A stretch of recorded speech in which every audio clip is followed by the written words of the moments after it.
Well, this feels very weird. We got a baby. We got a baby. I don't remember the last time I filmed a video for you guys. It must have been a good, I maybe even think like 2 months now. But I'm back, and I'm back with my child. We have a baby. I went away, took a little break, had a child, came back, and I feel like it's really weird to just pick up a camera and start vlogging. So I thought the best thing to do, as in pick a camera and start vlogging without, you know, introducing the baby. So I thought we should do a birth video. Like, I'm going to talk you through my birth story. I've also got so many questions on Instagram. I'm not going to answer loads of them because I did get through like the bulk, or like the main ones over on Instagram. But yeah, I thought sit down, do a little story time of the birth because it was quite eventful, and introduce you to the baby. And Johnny's going to be here to help me. Well, here because we love having Johnny on the channel, but also because I don't remember anything about the birth. I got so far writing it down in my notes, and then that went out the window. So I need Johnny here to like give me the correct timeline, because I have pretty much no memory of the days and the events, like the line of events. This is our little son. You want to say his name? Baby Monty. He's so cute. This is Monty. Show him. Show him. We'll show him up close. How do I do that? It's like carrying China around. Look at his little face. Hey, say hi to your friends. Hello. This hello, he's waving. Are you waving? Cooking inside me for 9 months. So this is Monty. His name, his full name is Montgomery Joseph Walker Godfrey. So you want to run through why we chose that name? You run through, honey. It's your... I'm very aware when I film with Johnny, you guys always tell me that I interrupt him and I talk too much, so it's your channel, I'm let you have your moment. I got my baby. So we had loads of names on the agenda. Well, not loads, but there was a few. And it boiled down to 3. I'm not going to tell you one of them because we're still going to use that one. And the other 2 was John T, which What? Actually, I have full reign on the next name. Yeah, but we know what it is. He could have been that one. Well, not necessarily. Got full reign, honey. Well, unless it's the girl, Full then reign. I do. No. So it was between John T and this other name, and then yeah, Johnny didn't like the name John T. I loved it. But then Monty kind of came into the mix, and we were like, I kind of was there from the start, to be honest. We just didn't jump on it. We did like it though, and then I started using the name Monty towards the end. It just kind of stuck, didn't it? Yeah. Yeah, and the meaning behind it, well actually we're going to probably call him Monty anyway, like we like that as a name, but then it ties in really nicely because my mum, she's adopted, so her blood family, their last name is Montgomery, so it was really nice to have a little nod towards them. And then his middle name, Joseph, is my dad's name, my granddad's name, and my brother's name, so I knew I wanted to put that in there somewhere. Initially Joseph was going to be his first name, but he would go by Monty. But I swapped it round because visually written down it looks nicer to have like my dad's full name in the name. Mm-hmm. So Montgomery, Joseph, and then our last names, mine is Walker and Johnny's is Godfrey, so that's double barreled. So yeah, that's his name. Montgomery Joseph Walker Godfrey, but he's known as Monty. And we love it, don't we? Beautiful. And I think it really suits him too, like it's such a responsibility naming a child. Like I didn't expect it to be that difficult, but you give a child a name and that's his name for his life, right? So unless he wants to change it. Unless he wants to change it. We still need to go and register it. And he's got 2 names he can go for. Yeah, he can go by Joseph or Monty. Yeah. He'll go by Monty though, because it'll be weird when he's older to start calling himself Joseph. It was £8.14. That's the right way around. Yeah. Not £14. I know, some people £14.08. And he was born on the 8th of November 2024, which is exactly 1 year to the day that we had an IVF egg retrieval. So he came out of me before via egg form a year ago, and then he got mixed in the lab and put back inside me, and then exactly 1 year later he came out as Monty. I think that's just amazing. Well, you wanted the Halloween baby, didn't you? I wanted a Halloween baby. Then I wanted, okay, that didn't happen. Then I thought, okay, the 4th of November, that's our anniversary. That would have been really nice. Oh, our 8th anniversary, and he was born on the 8th. Our 8th anniversary. And 8's my lucky number. Numerology. And he was £8. 8's my lucky number. Yeah, it's the infinity sign. So, yeah, a year to the day from IVF egg retrieval, he was born again, which I think is so sweet. Yeah. So, yeah. He's got to have his other 12 brothers and sisters now. 11. We've got 11 left. And yeah, so that's pretty much his info. He's doing really well. He's really healthy. He's a big baby. He's long. He's got the longest fingers and toes ever. Big old feet. Yeah, I think he's going to take after you in the height department. And the big fat part. And yeah, so anyway, I'm going to run you through the birth story. Like I say, it's quite hairy getting into like the hospital. I don't really remember much, but prior to that, I have a little written down. So I was due on Halloween, so he ended up being a week and a day overdue. 3rd of November, on the Sunday evening, he was overdue, of course, so my midwife and everyone kept telling me, have a glass of wine and have sex. Everybody on Instagram was saying, if you want your contractions to start, just have sex. And I put it off and put it off and put it off because Didn't we, honey? when you're pregnant, you do not, I mean, oh my God, it was just not the vibe. Like, you just don't feel desirable at all. I had a good time, don't I? I don't know if you did. It was very clinical. It felt like It baby was less making sex. clinical than IVF. Yeah. IVF sex. So we decided finally let's just have it and see what happens. And 5 hours later I started getting contractions, which I don't know, it could have been a coincidence, but I feel like too many people say that sex is the trigger for it to be a coincidence. So that was on Sunday evening. It's the only scientifically proven thing because there's something in the semen, isn't it? Prostaglandins, I think it is. So then I started having contractions from Monday morning at 3 a.m. So it woke me up out of my sleep, the pain, but it wasn't like unbearable. I just thought, oh, that's weird. And then, you know, you think, is it just a little tummy cramp or whatever? But it didn't really go away. It was just there. So that made me think maybe it's contractions, not sure. So lay in bed till about 4 a.m. and then got out of bed about 4 a.m. and couldn't sleep from there on. And then that eased off and went away during the day on Monday, like so much so I was sat on Instagram having chats with you guys and doing Q&As and like, yeah, I was fine. Then I went to bed on Monday night and they started again. I don't know if they started before I went to bed or in bed, but I remember being up all Monday night with proper contractions, but they weren't like agonizing. They were sore and like I couldn't sleep through them, but they were fine. They were manageable. So I didn't get any sleep on Monday night, and I wrote down contracted all through the night. They were 10 minutes apart and they were 1 minute long.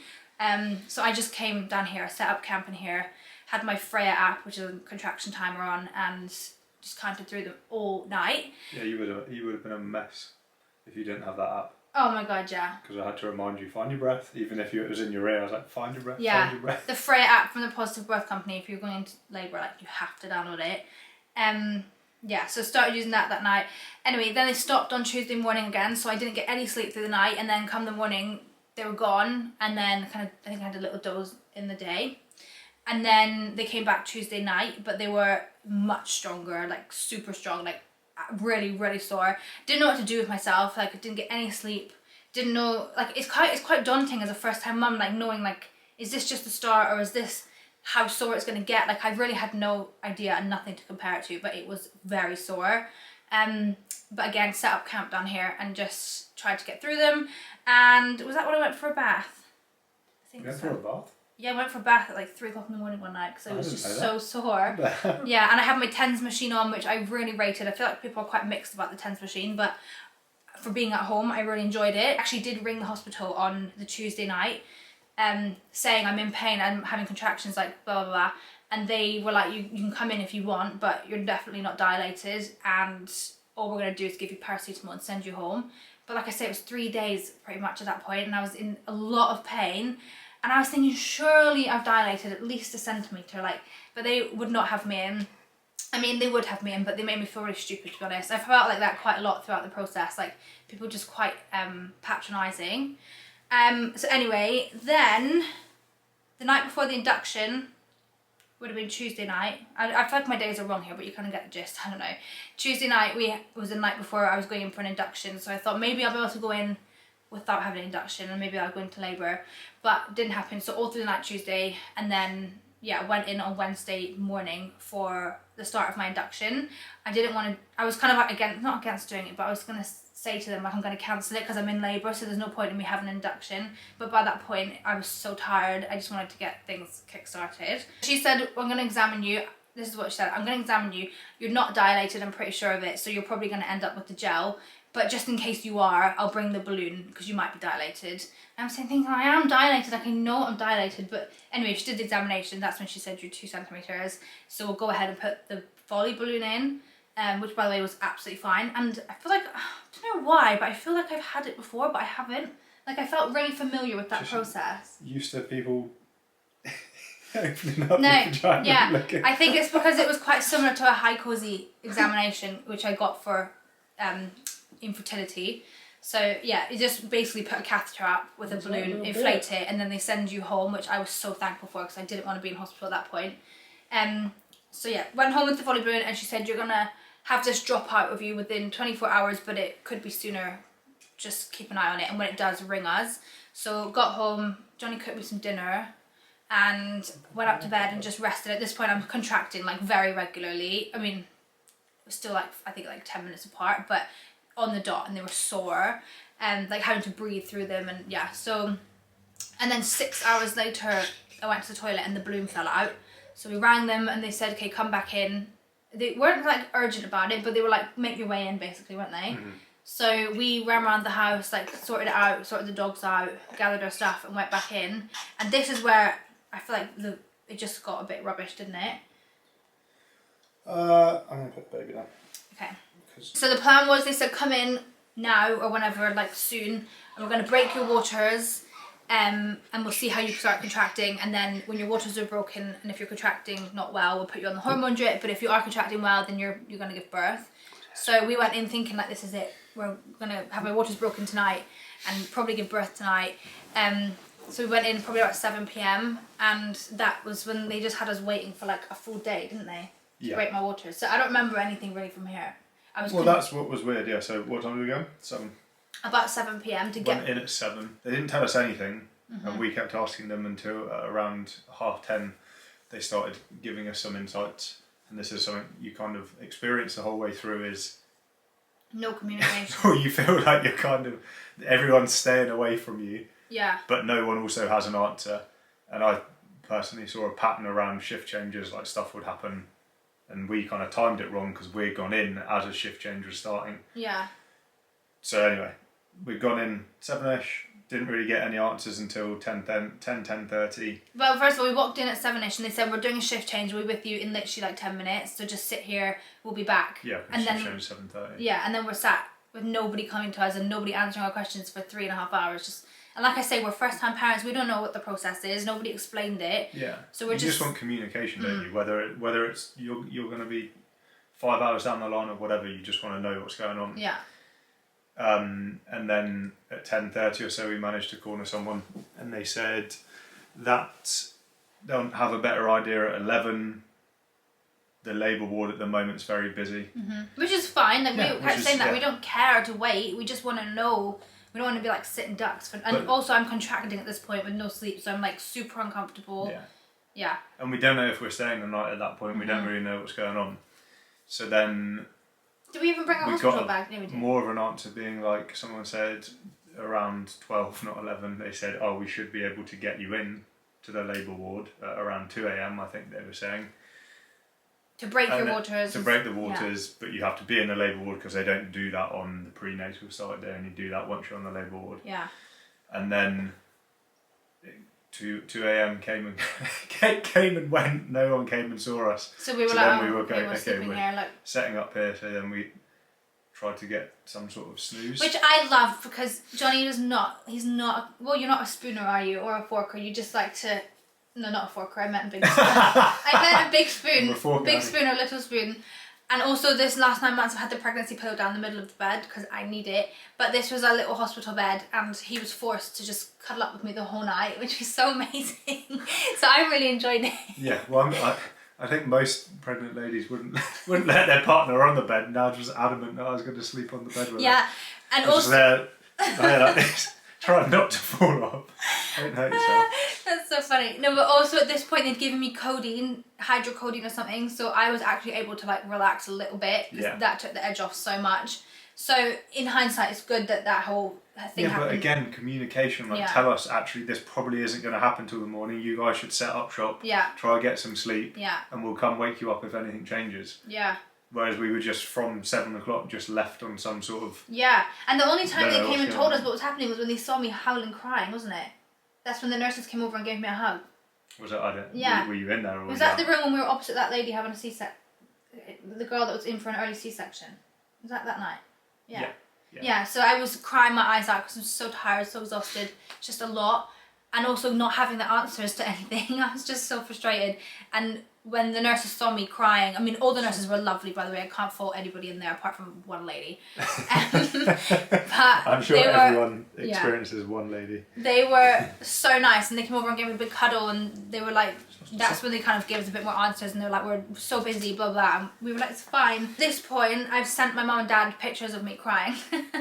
And I didn't know this, but my dad had said to my mum, you need to get on a flight down and see her right now because she needs you. I didn't realise how not ill, but I just looked shattered, didn't I? And I just black bags. Yeah. But actually in hindsight, it was kind of nice because that night, being on the medicine in hospital, I managed to actually get like a good 5 hours sleep, I'd say. Anyway, so then the next morning, still nothing happened. Nobody came round. Nobody told us anything. So we were just kind of chilling at hospital. And had a Costa breakfast. And then again, I'm still being dosed up with codeine, which is super nice because I'm being able to like relax a little bit. But the contractions are strong at this point. Like, can't talk through them, have to breathe through them. Yeah, and you were making that clear to them at that point. You were saying, look, I want an epidural. Yeah. I know that I'm not going to make it all the way. Yeah. I want it as soon as possible. I was like, just scrap the induction, just let me go and get an epidural and let's just like do it that way. Well, yeah. Yeah. Still, you had to have your waters break. And they wouldn't check me for dilation. They wouldn't check you for dilation, which was just bizarre. And then they were surprised when they would do it 7 hours later and you're another 2 centimetres. Yeah. And it's like, what? Yeah, they wouldn't check me. And I was saying to Johnny, if we had have said no to the induction. By the way, I'm going to tell you at the end, round it up, but I actually had a really positive birth experience and I enjoyed all of it. It's just want to give you the story. Just the lack of... So I said to Johnny, if we had said we're not doing an induction and I just want an epidural, like naturally, you know, like being at home and then calling and going in, we would have probably been taken in by that point and examined and given an epidural. But because we were in there for the induction, like I feel like when somebody comes in, which is fine, who's further along than you in labour, you get shoved down the list a bit more because you're an induction. That's what I felt like anyway. So that was just so frustrating because I was thinking if we hadn't come in for this, I would have been in and hooked up to an epidural at this point. But yeah, they kept saying like they're not going to bother checking my cervix, and they just I think I just felt like they were looking at me like she's so dramatic, like she's not dilating, she's fine, like just sit chill, when I knew like I was in agony, like couldn't talk, couldn't breathe, like it was a lot. Anyway, so in between all this, my mum's flown down from Scotland, so she's turned up, which has relieved Johnny to go home and get 3 o'clock in the 3 o'clock in the afternoon. Yeah. So he's managed to go home and get a shower and pack up snacks and bits and bobs and made you a little picnic, didn't I? Made me a ham sandwich and some celery and some cucumber. That's our favourite M&M's and all the dinner. jazz. Yeah, I didn't really have an appetite, did I? But it was good to get something in me. So yeah, then mum comes in, and my mum, obviously she's a mama bear, but she's looking at me like she's in agony. She's clearly in labour, and they kept saying, "No, you're not in labour. You're not in labour." I'm like, I am in labour. What do you class as labour? And they said when you have contractions 1 minute 4 apart. centimetres. When you're 4 centimetres or when your contractions are so regular. Yeah. But I'm sitting there thinking, this is like day 4. I'm in so much pain. You can't tell me I'm not in labour. Like, what is labour if this is not labour? Like, it was sore. And hats off to active labour. Active labour, yeah. Yeah, well, it's different stages, but they kept saying you're not in labour. All you're having is tightenings. And I'm like, I'm in labour. Hats off to anyone that can do that without an epidural, because holy shit, that is a whole other ball game. Like, I was so fucking delusional. I fully thought I was gonna. Get round the applause, guys. The truth. For admitting the truth. I fully thought I'm gonna breeze through this, like mind over matter, like hypnobirthing. I mean, the hypnobirthing, thank God I did that. But yeah, oh my God, I do not know how anyone can do it. Like I say, I was asking for an epidural at 2 centimetres. I do want to say, I think a lot of it was because I was already contracting for 3 days, so I was exhausted. You were exhausted and the baby was back to back. The baby was back to back, yeah, which I thought that, but during the contractions I was having these like stabbing pains in my vagina, my bum, my hips, like my lower back, and I was thinking, this isn't what I think labour should feel like I can't imagine this is right. So I started Googling it, and it was saying it sounds like baby is back to back, which he ended up being back to back, but yeah, it was a lot. But still saying that, even if I hadn't have been tired and he wasn't back to back, I really don't think I could have done that without an epidural. So that has given me a whole new respect for anybody that could do this naturally. Like, your mum is like half the size of me and she did it naturally, like, sorry, not naturally, non-medicated. That shocks me. So anyway, let's keep going. So Mum had a bit of a word, not a word with the nurses, but she was like, you've left her here for like 24 hours. We don't care what's happening time-wise. We just need to know a time so she can start like planning. I think you should get her checked for cervix dilation. Again, it was like, no. And my oxytocin levels, I guess, shot up when my mum was there because my waters broke a little bit. Like, it felt like I'd peed myself. It wasn't a gush. So that was good.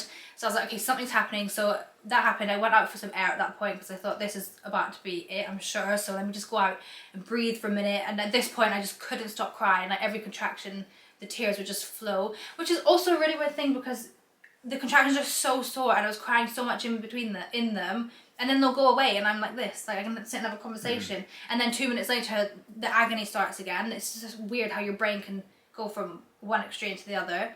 Anyway, popped outside for some air and then the midwife came and found me and said, right, we're ready to take you down to labour and delivery. We're going to break your waters, get your partner.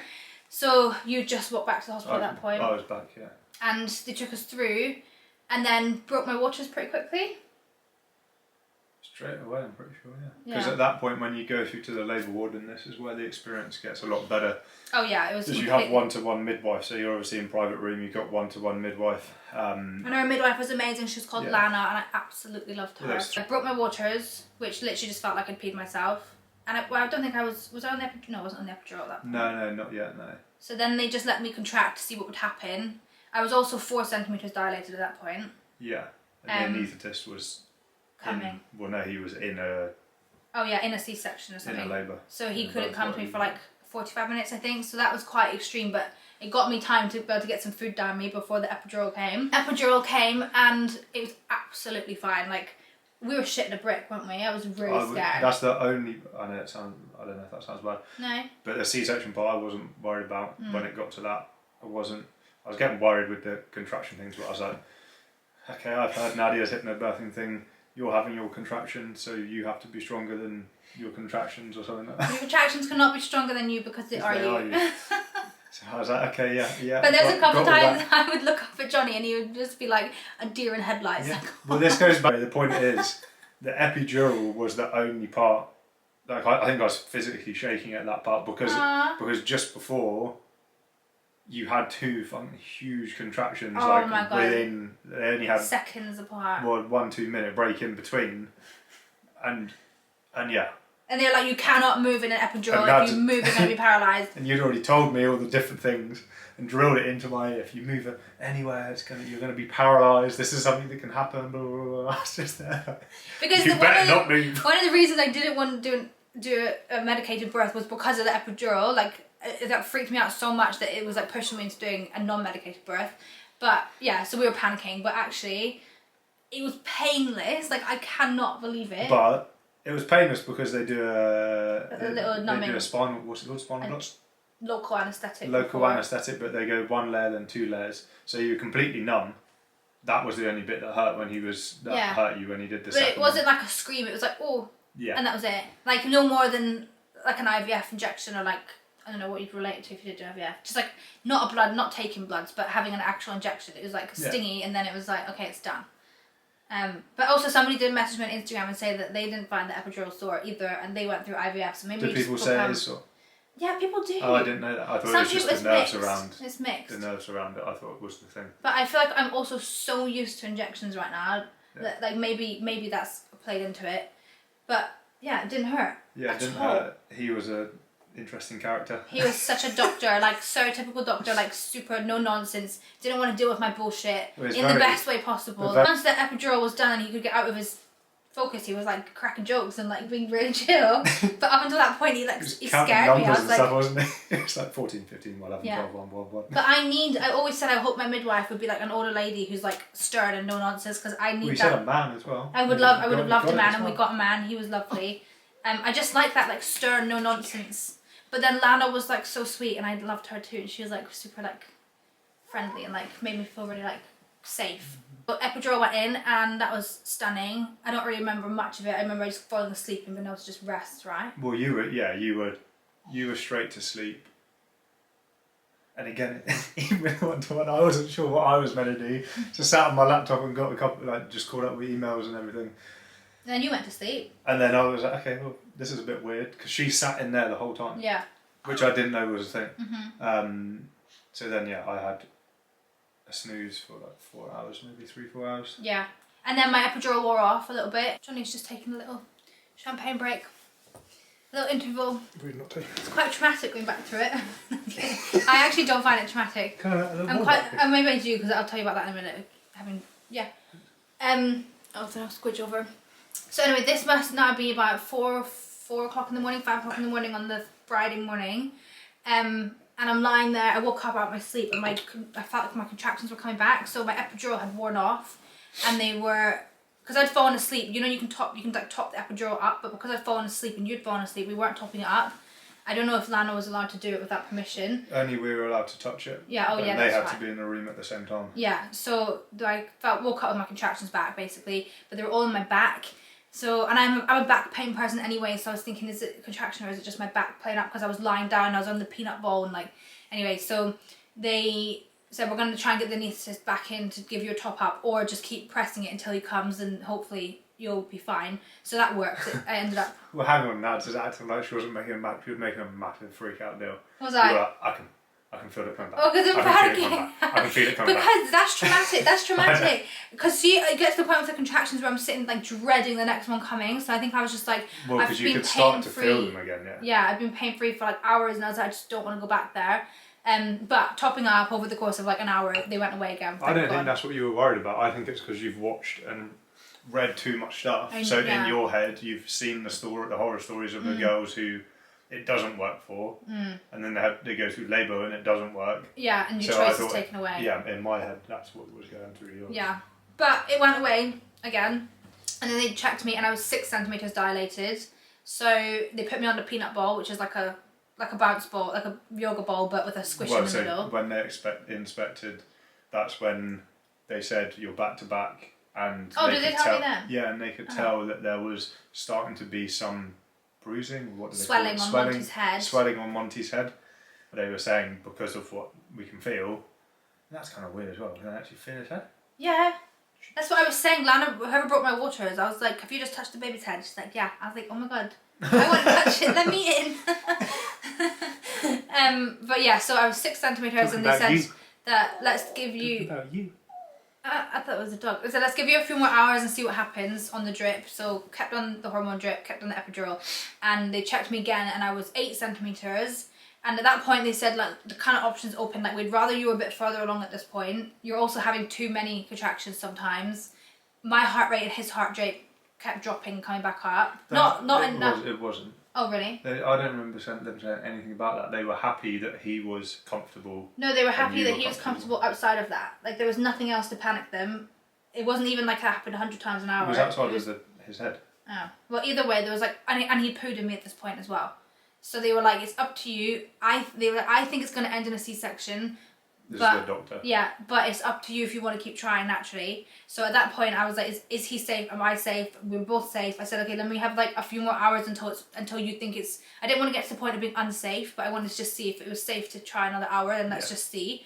So 2 hours. 2 hours went by, and I was still 8 centimetres. There was one lady, the doctor, and it was the end of her 13-hour shift, so she said, more than happy for you guys to carry on. There's going to be fresh faces as well that come in, and they can kind of... If they think something differently, if they want to get on with it straight away, then that's something that will happen.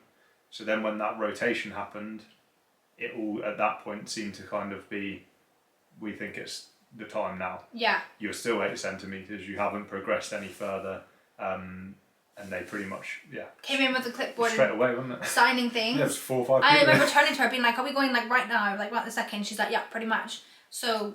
Yeah, I got gowned up and wheeled off. And I didn't get gowned up like you. You got gowned up. I got gowned up. I was scrubbed up.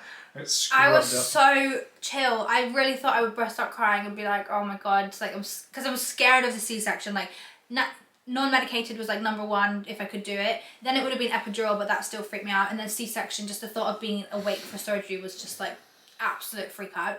But by that point, I was just like, yeah, fuck it. Like, let's go for it. Like, absolutely fine. Did you get emotional then? No, but I didn't expect it to happen that quickly. Yeah, I don't think that we had time to process he was coming. Like, no. Because when he came out, we didn't cry or anything. Well, I did a little bit, but you did, yeah. It was just so quick that my brain just was like 0 to 100. So got wheeled in there, and they were amazing. Our anaesthetist was amazing. She was the nicest lady. She was in between our heads, just chatting away and like putting Spotify playlists on. She was the photographer. You needed a lady like that in the room. Like the energy was. That's what I said. I'm curious as what it would have been like if we had a guy who was like super chill. Yeah, I'm so glad we had her. Anyway, surgery happened. It was absolutely fine. But one note for anyone who's coming up to pregnancy, and some people might not do NT2 or any of those classes, is you have to be prepared. There's a lot of people in that room. Oh yeah. Because if we didn't know that, I think we would have been like, what's going on? We would have thought it was an emergency. Yeah. But there was just 3 levels of C-section. One is... Categories. Yeah, categories. One is elective. The furthest one is emergency, and ours was in the middle. So it said something like, it's not an emergency, but it could be soon, and like, best to just get the C-section done. Category 2 or category B. Yeah. So cutting him open was fine. That was all good. We met him. That was amazing. Actually, I was pretty numb, like I said. Like I cried.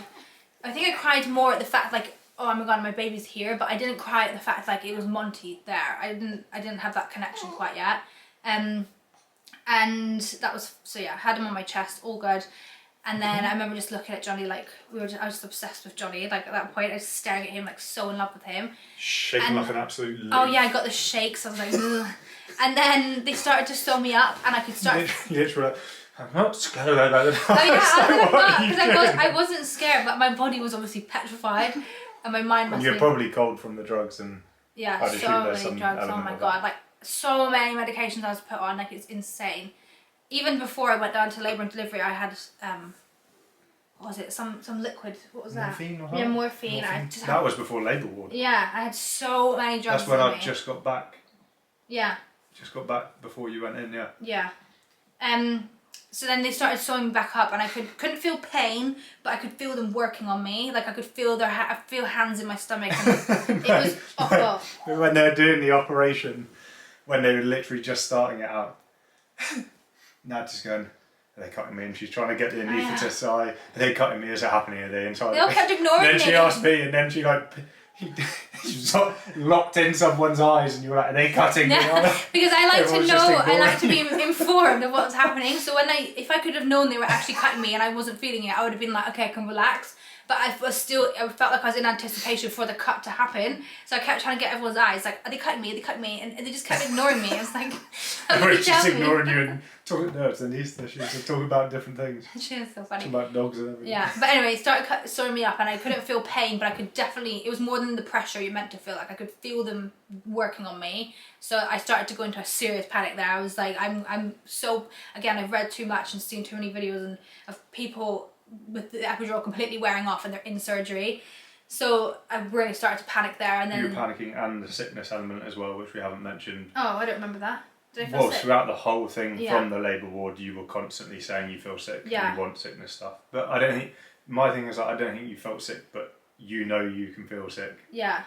Like you feel sick, even outside of that, you're like that quite often. Yeah. Like, I think you might be sick. Yeah, I have that a lot. Then you're never sick. And also with bowel movements, I have that a lot. Like I think I'm gonna need to go to the toilet and I don't. It's anxiety, I think. Yeah.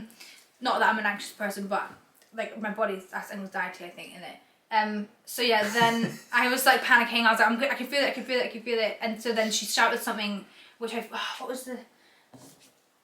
Somebody messaged me on Instagram and told me what the drug was, and I was like, that is what it was. There's 2 different drugs. Oh, fentanyl. It was fentanyl they put in me. So I remember her saying something, get me the fentanyl really quick, something like that. And then next thing I know, I could feel this like whoosh of liquid in my wrist. Oh, this was the funniest and part of it. And I absolutely flew away. This is the funniest part. So Nadia's obviously looking up at all of us, and she's just been panicking. I need anti-sick this, I feel sick, I need this, I can feel it. Still shaking away. And then gets whatever this drug was, and within a couple of seconds the anaesthetist was like, "Are you okay?" Then Nadia just goes or a thumbs up or something. 2 thumbs up. And I was like, okay, I give me was some. Absolutely away with it. Don't remember anything from this point on until Mum and Dad arrived, really. Next thing I remember is your parents and my parents. Well, it's quite a long process, the stitching up. Oh, and you looked at my stomach when it was cut open. I accidentally looked. Yeah. I remember looking at his face and he was like... times. Do you regret looking at that, or are you quite happy you did? No, I don't know. Last thing I remember is you holding Monty, because at that point I was saying, get him off my chest, I'm literally going to vomit. That's what. That's when I remember that now. And then I looked over. I remember looking at Johnny and him holding Monty and being like just besotted by the both of them. More again, not it's so weird. It's not like it was Monty I was besotted by, but it's more like our child. I didn't connect. Like I didn't. It was just I don't know. It's weird. I'm sure if you've been through it, you'll probably relate. So then wheeled back, and then that was it. Mum and Dad came. Your mum and Dad came. So that process afterwards where they're stitching you up, that's quite a long process. We were in there for, I reckon, 25, 30 minutes. Oh, really? I don't remember anything. Well, that's when you got the good stuff. Did I have my eyes shut or my eyes open? Yeah, you were looking around and stuff. She was putting music on for you. And don't remember. She was just keeping you engaged. But yeah, for a good 10 minutes you were probably just kind of just floating around in the sky when I was holding Monty. And also it turns out I lost 3 litres of blood in that surgery, which is a substantial amount, but we weren't notified of that until discharge, which I think is quite shocking. And I consented on the way into a transfusion or an iron transfusion if I needed one, but yeah, I didn't get one. We didn't get told about it, and then now I'm anemic a little bit, which is quite annoying because if I didn't have that anemic part of this recovery, I think I'd be pretty much tip top. But yeah, it seems to be that because you're not struggling with any pain from your stomach. It's more just you getting tired and dizzy waves. Yeah, my eyes shut and I can't physically keep them open after like 5 p.m. sometimes. Like it's the weirdest thing. So then just to finish off the story, Saturday morning comes around and I'm sweet, ready to go home. I didn't want to rush it, of course, but they were like, we're going to discharge you today. So packed up all of our bags. He had his final checks and health checks and all that. And this is like 10 o'clock in the morning. Yeah. It wasn't until like 6 p.m. at night they ended up discharging us, and that's because I kept going up to them and saying, can I go home? Like, why am I sat here? And they discharged everybody on the ward eventually, but yeah, it's just... Well, only in probably 2 hours before. Yeah, but they kept saying, oh yeah, the doctor's coming in half an hour, he's going to discharge you, and then 4 hours go by, and you're like... Yeah. That was so annoying. And by the end of it, I know they were all actually... I felt like they were really grumpy at me. Like, I went up to reception to ask this lady to take my cannula out because the doctor forgot to do it. And she looked up at me and like it was like she knew it was me again, and she was like, for fuck's sake, like what do you want? Yeah, it felt like that conversation. Yeah, it was quite a shame actually. But other than these little blips, like the overall experience was amazing. The hospital was amazing. The staff were amazing. Yeah. Even not made any friends, but which is the got one that really you're talking about then? The lady. Which one? The one that before labour and delivery, not the lead midwife. See, the my other one was the one that annoyed me was the move back from labour ward to postnatal. I don't remember that. Bear in mind you just had a C-section, and I don't know, 7 or 8 hours later. You don't remember because she told you to change your pad or something. So this is when the first time you stood up with me and the midwife. With the chair. Walked you to the chair, put you back, and then within an hour, bear in mind you just made it to the chair, just made it back. Within an hour, she was in. Oh my god, she made me walk all that way.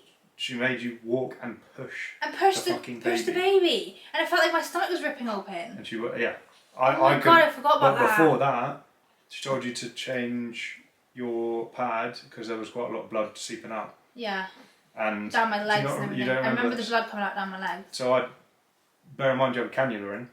Oh yeah. And she left me to do it. And you couldn't get the pants off without the cannula off. Well, you were bleeding everywhere. Yeah. It was literally dripping out of your legs. Yeah. So I had to go get her and be like, she's dripping everywhere, it's normal, and apparently that is normal, but how am I meant to know that? Mm. And then she was like, oh yeah, I'll get you some wipes. Gave me some wipes to then wipe you down, and was like, oh, let me know once you've changed the diaper, or whatever you call them. Nappies. Yeah. But the cannula was all... But then the cannula's there, so then found some scissors, so I cut the old ones off, but then I couldn't get the new ones on. With the cannula running through the leg. Yeah, I remember that. She was just super unfriendly. And then she tried to make, which I hadn't seen one single other post-labour lady. I'd just seen them being pushed in beds. I'd seen chairs. Them in a wheelchair. Yeah. I hadn't seen anyone been told that they need to walk their baby. Yeah, and she wouldn't let you do it. She made Johnny carry the bags, which is fine. You carry your own bags. Well, she wasn't carrying the bags. But she didn't say, yeah. And then I had to ask for a wheelchair because I was like, I literally thought I'm going to rip my stomach open at this point. Oh my god, I forgot all about that. Well, no, because you're stubborn, aren't you? So, but an element of it was you going, no, I'm fine, I'm going to do this. Yeah, I always say that I'm fine. But then you do. And then she was like, it got to a point where you kind of were going so slow and stopping and stuff like that, where she was like, I'll get a wheelchair if you need a wheelchair. Yeah. And I don't know whether it's because they're kind of trying to test you, knowing that you're not going to make it. No. It was to see how well you are. That's what I'm saying. Yeah, but they tell you to move and stuff. So maybe that process is helping you recover faster because you're up and you're moving. Yeah. And they know that very few amount of ladies are going to make it all the way. Yeah, just to see how well. I don't know. She just was not friendly. No, not at all. And it's a shame because some of the midwives are like literally like so mother duck and so like you want to just give them a hug, and then other midwives. That was the experience. Scary. The experience is a little bit bipolar. So you have. We only had amazing. And then the couple which were the opposite. And it's like everything in life, you always focus on the negative bits. Like we're like talking about these negative midwives, but actually there's like 100 amazing midwives and 2 or 3 that just spoiled. What is it? Spoiled the fruit bowl. Spoils your fruit bowl. Is that the phrase? I thought this video was going to be so long, but I did ask on Instagram for a couple questions, so I feel like we should just go through the main ones. Battery. I know battery's hot. That's what it's saying. It was. Yeah. Flashing out. Do you love the birth experience though? Like, was it what you thought? No. You thought it was going to be a much more calm? I just thought it was...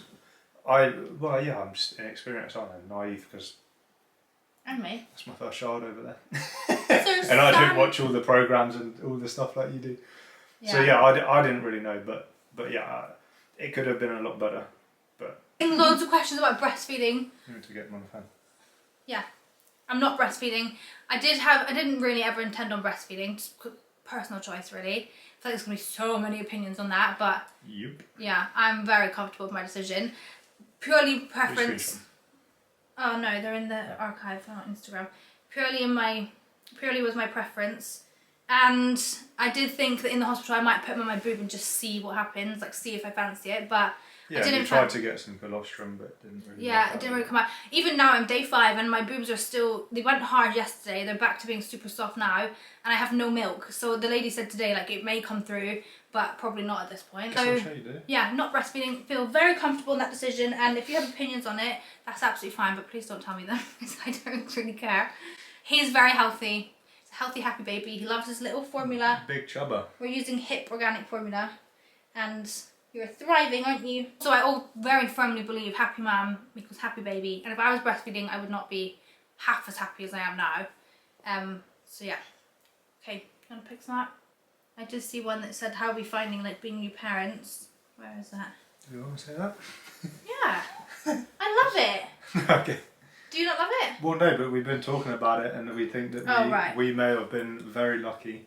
Yeah. For the moment, touch wood and tap on wood. Not easy. No, not easy. But everyone says the first 6 weeks is the trenches. They call it, the trenches, and it's absolutely brutal. I mean, we are on day 5, but. And even at the very beginning, when I was doing more, it was. Yeah, last night was tricky because he didn't sleep much, and I did like a 5-hour stint with him, and he just did not settle. He puked up in his bed. He shit. Everything. It was just a long settling, and that was a lot, but. I'm not at the stage yet where we're like freaking out. But that's where we just think we must be blessed and we're lucky because. Or it's going to hit us soon. No, but what I understand is that a lot of people will have a baby that's screaming a lot, won't be sleeping, and there's a lot of things which we haven't experienced yet. We've had little glimpses of things like yesterday, the restless night, but yeah, overall, like. We love it. It isn't what people make it out to be in terms of. Well, I also think there's a lot of these negative stories online, which everyone, of course, has their own story. But I think you hear a lot of. I feel like you hear a lot of the negative things and not the positive things. Obviously, this might change in a week. You might be like, "Holy shit, this is intense." Yeah, you can. But so far, we absolutely love it. And I have spoke to a few girlfriends who said like. It's really not the way people make it out to be online. Like, it really is not that way. I also will say I'm very fortunate that Johnny and I both work from home. So Johnny's here all the time. I'm free all the time. If I need to get back to work, which is the downfall of being self-employed, neither of us get MAT or PAT pay. But if I need to get back to work, which I do need to soon, like Johnny's here to sort the baby and vice versa. So I just feel like we've got a really strong team unit at the minute, which I appreciate many people don't have. But all that aside, the whole trenches and being tired and finding it super intense, like it is all that, but also I just absolutely, we love it. Like we're just sat like so happy all the time. So yeah, that's how we feel. How have I found the recovery for C-section? That's a lot of questions. Oh my god, it's so dark. Absolutely fine. The only thing I'll say is just keep on top of your medication. That's like super important, because the days that I took like my pain meds an hour late, or like, you know, yeah, was not on track with them, is the days that I did have a bit of pain. But I wouldn't say it was pain, it was more like stiffness. But I found the recovery super easy, thank God. But yeah, I think just keep on top of your pain meds. I was on a really strong pain med, the codeine one, which I've stopped taking since yesterday because it just made me feel so sick. So I haven't had any of that today, but I am meant to be stopping it tomorrow anyway, so I only stopped it a day early. How have we introduced the pups to Monty, and how has it gone? We introduced them yesterday because they were at Johnny's parents until then. Yeah, that was a godsend. Yeah. I haven't had any baby blues at all, but yesterday when the dogs came home, oh my god, I couldn't stop crying, could I? Not out of like, oh my god, I missed you, because that was part of it, but out of pure fear and guilt. Like, I feel so guilty that they're through there right now and not through here, which they usually would be with us. Well, they weren't always with us anyway. I know, They're still 100% part of our routine. They've been out today. I took them to the paddock. Yeah, but I just feel guilty. They've been with us in the morning. We've had him in there up on the top. Yeah, and also the fear is there. Like, Biggie's just super unpredictable dog. Yodi is become the most attitude-filled little shit bag. Only to us. To us, not to anyone, not to Johnny's parents, but to us, he's just like super growly. Because he knows you're a breeding bitch. Yeah, that's what the trainer said. And yesterday when they came home, he just kind of, it didn't go for me, but he just was super unhappy with me, and I just broke down in tears. I was like, it's just not the vibe that I want, because the vibe here has been so calm and so like love bubble, and then the dogs just add so much. The thing is, it's not just like, our dogs aren't just any dogs. Our dogs are reactive dogs.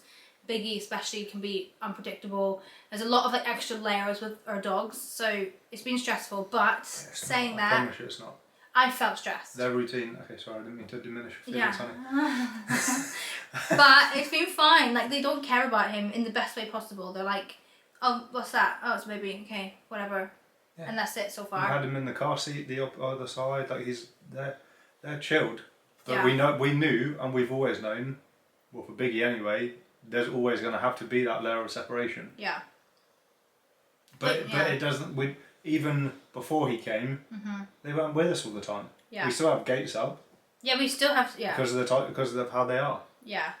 So it's been alright. It's been better than I thought, to be honest. It's been, especially today. Like yesterday, I was like, oh my god, how are we gonna ever do this?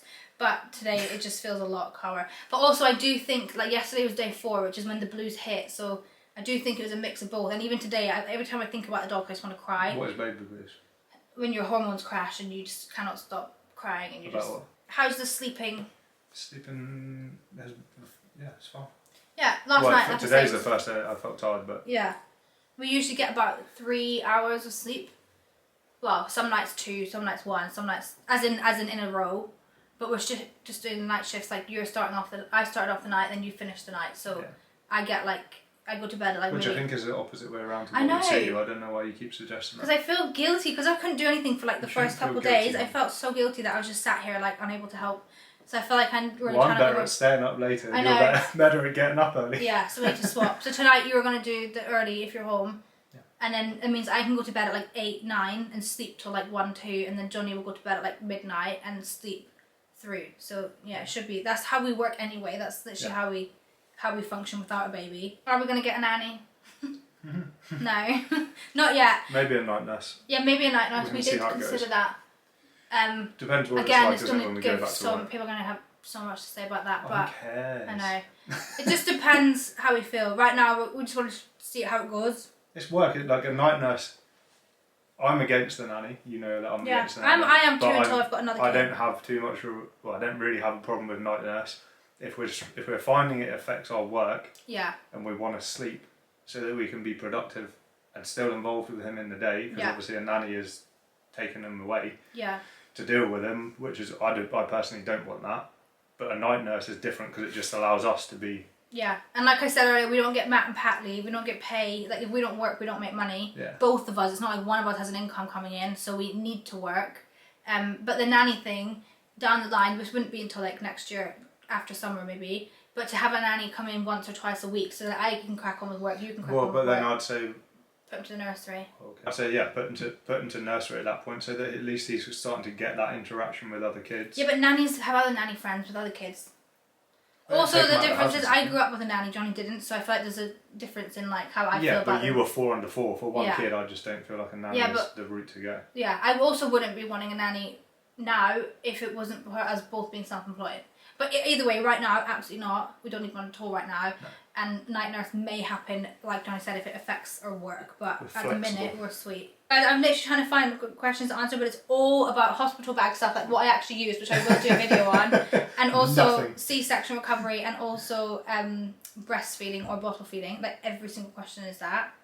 And I feel like other ones we mentioned throughout the birth story. Oh, you congratulations, he's the most beautiful newborn I've ever seen. Thank you. You can't just read out the I've been saying the whole time, all babies are ugly, including ours, but everyone keeps telling us how cute he is. Oh, I was think like, he's cute. He does have little ugly moments, like he looks like a little old man, but he's yeah, beautiful. it's that hairline, bud. But his head was very Oh yeah, his head was so misshaped when cone he came shaped, out. I think they call it, a technical term. Yeah. Anxious during pregnancy after having done IVF. Yeah. But Well, what I was going to say was, there's always been something in the back of my mind during the whole thing that something was going to go wrong. oh yeah, well this is actually quite. You did think we were going to have a C-section. You Well, kinda- no, just that something. Well, I don't think that's Nothing what's went going wrong on. though. No, I know, and it didn't go wrong. That's what I'm saying. Yeah. But the whole way through, having gone through that process, having the 2 years before that, in my head, I'd never really accepted that we were having a kid. Oh yeah. There was a lot of trauma blocking for us. Like, Which is why right when up it and- when it actually happened and he came out, for me it wasn't like an emotional thing. Well, Same. probably because you just blocked it off so much. Yeah, I always said this, that we knew our brains, because of it, have to work through in increments. Like, we had to get through IVF, then we had to get through the first stage of pregnancy and so forth, and then we had to get through labour. Like, during the whole pregnancy, we never really spoke about him in a way of like, oh my god, our son's coming. Yeah. It was always like, okay, we're having a baby, what's the practicalities around this? Like, we definitely have a lot of trauma, I think, from getting to this position. So yeah, when he came out, neither of us were like super emotional, or like, it took us a little minute, I think, to really like bond with him. Now it's the best thing watching Johnny with him. Like, you like thrive as a dad. I keep saying to him, I told you this would be the case. I told you 7 years ago this would be the case. Well, you just don't. I don't. You're like obsessed. Like, you're so good at it. it though, and like you love it. Like, you love doing the feeds. You love doing. You don't like dressing him. That's difficult for you. Dressing's annoying. Yeah. But you love all the parts of it, which is like so nice to watch as a partner. It's also not really hard. sexy seeing your man being a dad. Like, I know everyone talks about that, but like, God, I need you to put the sling on and wear him. Then I'll Okay, really. yeah, well, Then we'll have baby That's our number role 2. plan. I'll just finish If with you, there you one. go, new dads. If you wanna get lucky, put the sling on. So we'll get some going. I'll just finish with one thing that I will say I'm a bit gutted about is the C-section. The only thing I'm gutted about is because they already have been warning me in hospital that you now need to wait 12 to 16 months before you get pregnant again. And that scuppers our plans, because we wanted babies really quickly, didn't we? Well, it's gonna be really hard to get the rest of the 11 out before Not your 11. window, hun. I know, not 11. But we wanted to start trying probably latest summer next year. So I feel like if we're going by doctor's orders, we can't do that. I personally would go against them, because I know many people that Well, have you could, C-sections quickly. You have the conversations nearer to the time. Yeah. I'd assume that they can do some sort of thing to figure out if If it's strong enough. if it's plausible or not. Yeah, that's the only thing that's in my head that's negative. Other than that, 10 out of 10, I think we smashed it. Can I leave you hanging there? Excuse me. Anyway, you need I'm going to leave feedback. you there, because I don't know if you can tell on camera, but You I'm need literally feeding. like dripping with sweat. I'm so It's that sling. Got you. It's that sling. so hot. You can see it on the side over there. Thanks for watching. Don't cry. I'll be back to vlogging from now on. Obviously, maybe not super regular, but I'm going to try for at least 1 a week.